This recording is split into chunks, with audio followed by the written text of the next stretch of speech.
Today, we turn our attention to black nationalism as experienced in the years between 1966 and 1970, a lecture I've entitled Guns, Guys, and Gusto. Historians pay attention to change over time, and that theme is never more important as during the period that we'll examine today. For there were many shifts that occurred leading up to the assassination of Martin Luther King Jr. and following from it. However, they are not the shifts that are usually associated with the story told about the civil rights movement. Most often, as we've talked about in this class, we tell a story in which King dies and the movement is assumed to stop. No more story. But I'm going to tell a story today in which we examine the ways in which that activism after King's death didn't stop. It transformed and in some ways became more difficult, but no less intense and no less widespread. Let's talk about the period leading up to King's assassination. So, Martin Luther King Jr. was carefully attuned to changes in the African American community. He, like most Americans, watched the rebellions in Watts in 1965 and the even bloody rebellions to follow with unease and concern. He decided that the only way to address the issue of a rising unrest within the African American community was to move his campaign into the middle of the unrest. So, as he had in the past, he made a strategic decision to move his campaign into a situation where he hoped to provoke unrest and so bring about change. He chose Chicago as his test case for the summer of 1966 and moved his family into a cramped, un-air-conditioned apartment on Chicago's South Side. At first, Chicago's powerful mayor, Richard J. Daley, responded by telling the police to use no violence against the nonviolent demonstrators that King and his lieutenants organized. The campaign received little attention in the nation as a whole until King decided to hold a march in the all-white suburbs of Cicero and Marquette Park. The intensity of the violence visited upon the demonstrators was unlike anything that King had experienced even during the bloody Birmingham campaign in 1963. Although he left Chicago at the end of the summer of 1966 in failure, having gained very little other than a few minor concessions in housing, he did learn two critical lessons. First, that racism was a national problem, not just limited to the South, as evidenced in the violent response to their nonviolent demonstrations in Cicero and Marquette Park. And second, that racism and economics were inextricably bound together. Against the evidence of some of his longest advisors, including the, by that time, somewhat estranged Bayard Rustin, King announced in the fall of 1967, notably after a summer of intense rebellions in places like Newark, New Jersey, and Detroit, Michigan, King announced a Poor People's Campaign that he planned to hold in the summer of 1968. His goal was to bring tens of thousands of poor people to Washington and have them advocate for changes in the country's economic situation by, among other things, advocating for a federally guaranteed income policy. No longer was it enough to advocate for just sitting at the lunch counter. King had begun to advocate for having enough money to buy a hamburger at the lunch counter. The other major shift in King's strategies was that he began to criticize the war in Vietnam, thereby alienating both the Johnston administration, who up to that point had been fairly strong supporters of King, as well as alienating traditional civil rights groups like the NAACP. By 1968, Martin Luther King Jr. had become one of the country's most vocal critics of the Vietnam War. The strategy that he chose led ultimately to the circumstances of his assassination. With his increasing emphasis on the connection between economics and race, King was even more open to collaborating with unions than he had previously been. By the fall of 1967 and into 1968, King was also exhausted, discouraged, and struggling to keep the SCLC financially afloat. Harassment from the FBI had increased, and he was having trouble sleeping. Nonetheless, King responded, again against the wishes of his top advisors, to the request of longtime nonviolence advocate and organizer James Lawson to travel to Memphis, Tennessee in support of the sanitation workers' strike there. The sanitation workers' local union, almost completely black, had been struggling since early February 1968 to gain basic rights to those held by white sanitation workers, to gain livable wages, and some safety considerations. But the mayor, Henry Loeb, refused to negotiate or change his hardline position.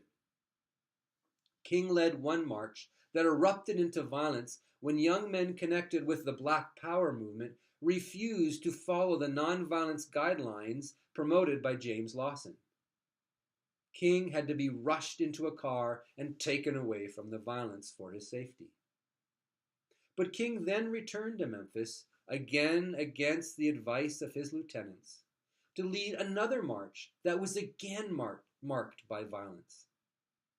The evening of April 3, 1968, King gave a speech at a mass meeting in which he hinted at the possibility of his death. At that time, his advisors and associates thought it was nothing more than the words of a depressed, discouraged, and exhausted man. Rather than prophetic, they just thought it was maudlin. The next day, April 4, 1968, while King was preparing for a dinner party at the home of a local supporter, James Earl Ray shot and murdered King while he stood on the balcony of the Lorraine Motel in Memphis. What happened in the aftermath of King's assassination? King's death sent shockwaves through the country. Again, rebellions broke out. A week after King's assassination, 125 cities had seen uprisings. 46 people were dead. 35,000 had experienced injuries of one kind or another. And 20,000 had been arrested. Frequently, those leading the rebellions were young people. Many times they again referred to Black Power as they engaged in the rioting. Rarely was the doctrine of nonviolence that King had spent so much time promoting in any way exercised by those responding to his death or by those attempting to quell that response. Congress acted also.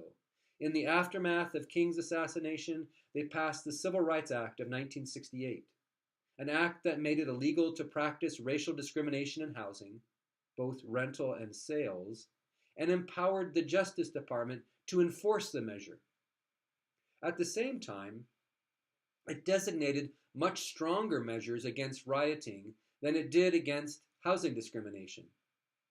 The bill's most stringent punitive provisions were reserved for several anti-riot amendments, as historian Weisbrot notes. Any person traveling interstate or using the mail, telegraph, telephone, radio, or television with intent to riot or incent riot would be subject to a penalty of 5 years in jail and a fine of $10,000. At best, the Civil Rights Act of 1968 left a mixed legacy for King's life. Now, although the campaign had gained little purchase prior to King's death, it received renewed attention in the aftermath of his passing. Although 2,000, rather than the 10,000 they had hoped for, settled into Resurrection City, which was an encampment on public grounds next to the Lincoln Memorial in Washington, D.C. in May of 1968, those 2,000 who were present did make visits to legislators to demand economic reform and took part in a major demonstration on June 19, 1968. They made little headway, however, and on June 24, 1968, police evicted them from their encampment, and the campaign came to an abrupt stop. So, what have we noted thus far in this theme of change over time in and around King's assassination? Let's recap. So, prior to King's assassination, we noted the move to the north and hence an embrace and recognition of racism as a national problem. We noted King's focus on housing and hence a renewed attention to the inextricable connection between race and economics, noting how they are bound together, and thus his Poor People's Campaign that drew race and economics together. Likewise, we note his connections to the oppression of poor people and people of color as evidenced in his opposition to the Vietnam War starting on April 4, 1967 at Riverside Church in New York. And notably, he was assassinated at a garbage workers' strike, a place where labor and race were again bound together. But then we also saw a shifting away from his doctrine of nonviolence during the rebellions following his assassination, as well as the mixed bag of the Civil Rights Act of 1968, with its penalties for rioting, quote unquote, mixed with laws against discrimination in housing. And then the follow-through with the Poor People's Campaign, again linking race and class, but seeing its ultimate demise. So a shift over time from actions focused and bringing together race and class to those that proved unsuccessful with the focus on the same. So what's happening with students as we move forward after the Poor People's Campaign? As we've seen in the last number of weeks, students were often the shock troops of the civil rights movement. They did the registration in the deepest, most recalcitrant South through the SNCC campaigns. They were most often the ones shot at and chased after by the police. Young people rode the buses as part of the Freedom Rides, and they were beat and firebombed. They were spat upon, harassed, and jailed for their involvement in the sit-ins. They were the ones to have left school, and they were the ones to attempt to create new parties in the South through the Mississippi Freedom Democratic Party. But by 1968, in the aftermath of King's assassination, most of the organizations that had fueled the civil rights movement were in disarray. Most notably, SNCC and CORE had largely splintered and lost their financial base following the rejection of white volunteers. The divide between this first outwardly focused activist stage and a second period of activism focused on campuses was marked by the massacre in Orangeburg, South Carolina in 1968. Orangeburg, South Carolina.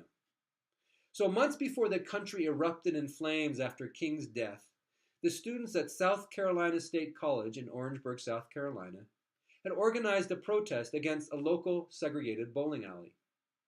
As the students escalated their protest in light of the proprietors' refusal to change their policy on February 8, 1968, South Carolina elected officials called in both the Highway Patrol and units of the National Guard. The students of the historically black college gathered to express their opposition to the armed guards and began to taunt them and throw rocks, bricks, and bottles at them. One of the officers was hit by a large piece of lumber. At a later point, without giving any kind of warning, 9 officers opened fire on the demonstrators with their shotguns, killing 3 African American male students and wounding 27 of them, the majority of them shot in the back. Although all the officers involved in the shooting were acquitted of all charges against them, one of the activists, a SNCC worker by the name of Cleveland Sellers, served a year in prison for inciting a riot.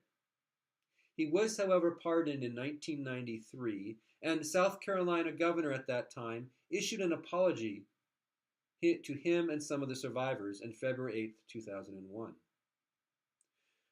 Following the Orangeburg Massacre, African American students at historically black colleges or at other institutions in the North were far less likely to organize to overturn segregationist practices.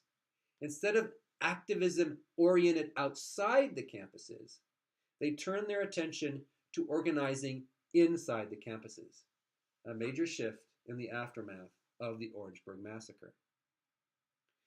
Building on the Black Power movement and an associated Black cultural movement that celebrated African American achievements in the arts, especially in poetry, literature, and jazz, with figures like Nikki Giovanni, Aretha Franklin, Miles Davis, Sonia Sanchez, and James Baldwin figuring prominently. I will talk more about them next week. African American students at predominantly white colleges and universities began to be organized.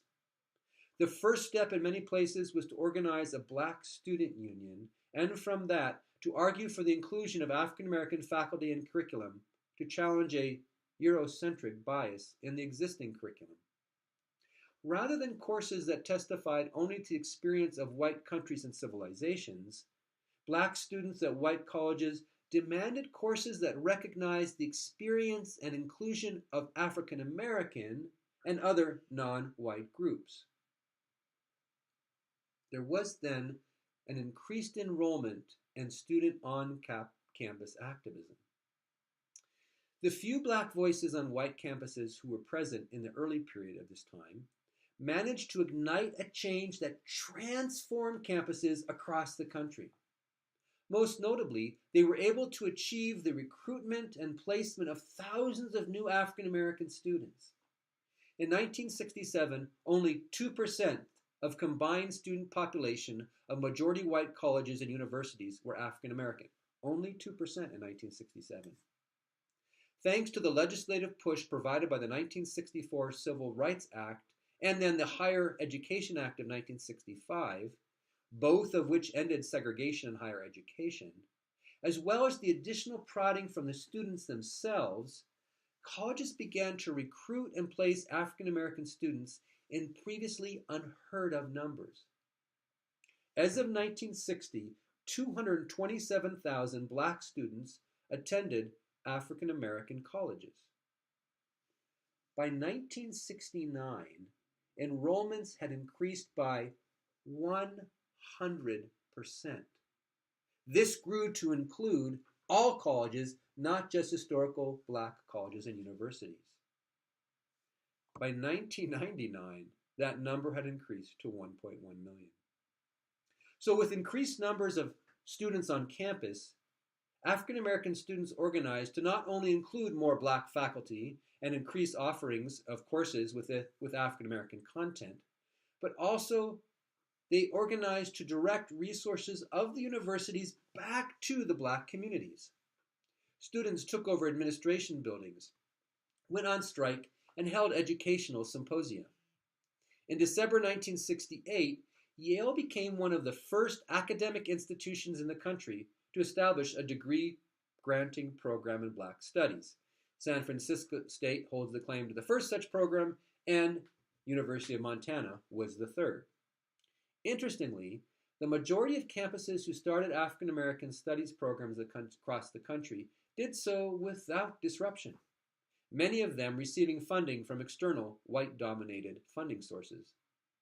And at the same time, longtime integrationist organizers like Bayard Rustin and A. Philip Randolph were opposed to the development of such programs because they felt they would isolate and segregate African American students on the campuses. Nonetheless, the Black Studies movement became a powerful force for change on many white campuses, not only in terms of bringing thousands of new African American studies students to higher education, but also reshaping a curriculum offered at many of those institutions. Moving ahead, following the assassination of Robert Kennedy in the summer of 1968, Richard Nixon defeated Johnson's Vice President Hubert Humphrey by a narrow popular vote. Although he was fairly progressive on issues like the environment and equal protection for women, and although Nixon tried to pass legislation that would have provided a guaranteed annual income to families without regard to the status of males in the home, Nixon had also worked hard to keep the backing of Southern whites, known as his Southern strategy, by opposing busing plans instituted by the courts to try to address inequities within school districts where whites dominated the schools and therefore received far more economic resources than those school districts dominated by black students. So trying to get black students to go to better funded white schools by busing them there. Nixon said no. Here again, civil rights organizations had to consider new ways of responding to this changing racial environment. They changed their legal strategies in the face of a president who did not want to support truly equal access by finding ways to reapportion educational dollars fairly across school districts. This was the new strategy. It was far less dramatic than the old. And as a result, those civil rights organizers who are now paying attention to the appropriation of dollars for school districts had little support from college students who were instead focused on changing the educational environments where they went to schools in hopes of changing their reality there. So, a final recap. We've seen the strategy shift to campus organizing by college students from having organized outside the campuses, which was a change in location, not in the volume of people participating in civil rights organizing or in the intensity of their action, but it was a new location.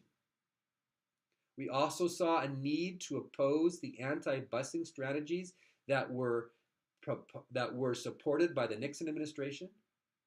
But as a result, college students weren't as engaged because they were so focused on organizing in their college environment.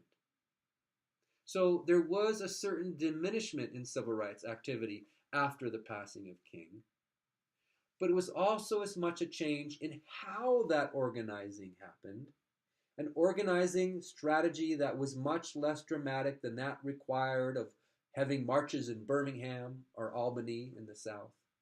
But nonetheless, it was a strategy that required a new kind of sophistication, a new kind of strategy and organizing that in the end did not capture the imagination of young people as it had in the past.